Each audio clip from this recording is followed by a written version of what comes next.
সামগ্রিকভাবে আমি বলবো বিএলওদের ভূমিকা খুবই পজিটিভ, নইলে এতগুলো রোল সারা রাজ্যে ৮১,০০০ উপরে বুথের কাজটা সম্পূর্ণ হতো না, এবং এত লোক এতগুলো নাম যেগুলো থাকার কথা নয় সেগুলো বাদও পড়তো না। সুতরাং সামগ্রিকভাবে কাজটা ভালো হয়েছে। তবে এটাও ঠিক যে কিছু কিছু ক্ষেত্রে কিছু কিছু গাফিলতিও ছিল, সেগুলো আমরা পেয়েছি, সেগুলোর তাদের সুযোগও দেওয়া হয়েছে যাতে তারা সেগুলোকে ঠিক করে নিতে পারেন এই সময়ের মধ্যে।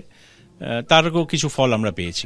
আমি এইটাই শুধু বলবো যে আরবান এরিয়াতে, শহরাঞ্চলে, সাধারণভাবে শহরাঞ্চলে অনেক বেশি বাদ গেছে গ্রামাঞ্চলের চেয়ে। এই যে আপনি কতগুলো কনস্টিটিউয়েন্সি নিয়ে প্রশ্নটা করলেন, অ্যাকচুয়ালি আমাদের এই 294টা কনস্টিটিউয়েন্সি দেখা দরকার। আমার মনে হয় যে আপনারা যদি এটাকে অ্যানালাইজ করেন দেখবেন বেশিরভাগ ক্ষেত্রে গ্রামাঞ্চলের বুথগুলোয় কম ভোটার কাটা গেছে, কম নাম কাটা গেছে, আর শহরাঞ্চলে অনেক বেশি কাটা গেছে। এর কারণ হচ্ছে যে মূলত শহরাঞ্চলের মানুষ অনেক বেশি মানে মুভ করেন, কাজের জন্য হোক, পড়াশোনার জন্য হোক, অনেকে শহর ছেড়ে চলে যান।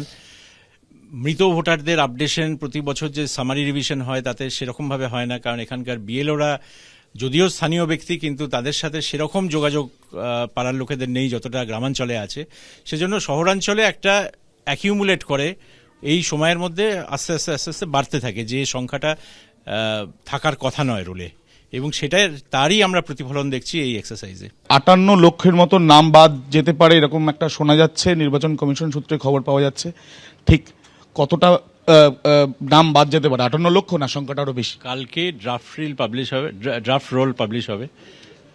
কালকে ইলেকশন কমিশনের কাছ থেকে নির্দেশ আসার পর এটা পাবলিশড হবে, এবং এই ড্রাফট রোলে 58 লক্ষ এএসডিডি বাদ যাবেন। এএসডিডি হচ্ছে অ্যাবসেন্টি, শিফটেড, ডেড এবং ডুপ্লিকেট। স্যার নভেম্বর মাস থেকে আপনি বলুন।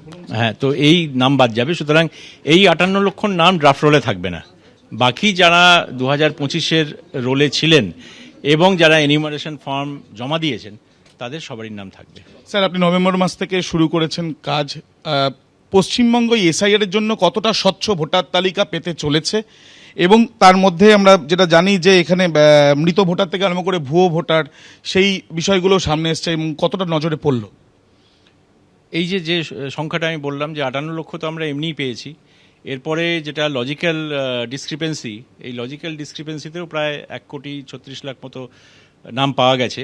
সেটা যে সবগুলো ভুয়ো, সবগুলো ফেক, এটা বলার কোনো কারণ নেই, মানে বলার মতো অবস্থায় আমি নেই।